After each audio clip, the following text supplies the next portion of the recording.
இமாம் புகாரி ரஹ்மத்துல்லாஹி அலைஹி அங்கே ஒருத்தருக்கு கப்பலில் பயணம் செஞ்சு கொண்டு இருக்கிறாங்க.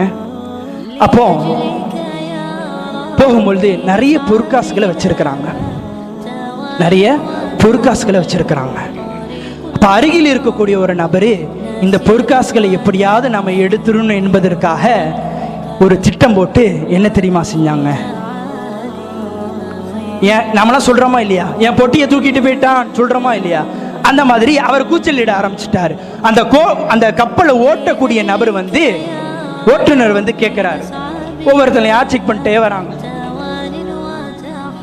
அப்படி இமாம் புகார் ரஹ்மத்துல்லாஹி அலைஹி வரும்பொழுது அவங்ககிட்ட அந்த பொற்காசு இருக்காது. அப்ப அருகில் இருக்கக்கூடிய அந்த நபர் கேட்டாரு, எங்க நீங்க பொற்காசு வச்சிருந்தீங்களே அது எங்கன்னு சொல்லி கேட்டாங்க. அப்ப இமாம் புகாரி ரஹ்மத்துல்லாஹி அலைஹி அவங்க சொன்னாங்க, நீ வீணா என்கிட்ட வீண் பிரச்சாரம் செய்வ, பொய் பிரச்சாரம் செய்வ,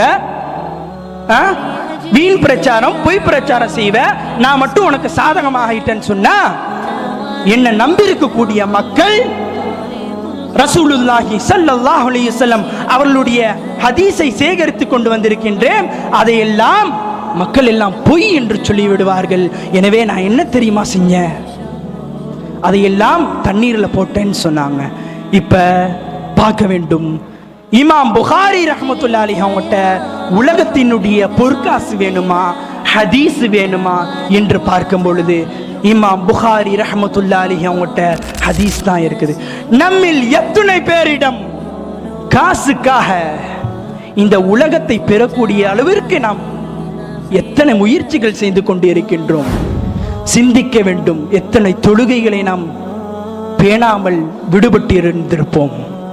கண்ணியமானவர்களே, இமாம் புகாரி ரஹ்மத்துல்லாஹி அலைஹி அவங்களுக்கு எப்படிப்பட்ட ஞானத்தை கொடுத்தானோ அந்த அல்லாஹ் தஆலா அப்படிப்பட்ட அந்த ஞானத்தையும் வல்லுனர்களாக நம்ம எல்லாம் ஆக்கி அருள் புரிவானாக.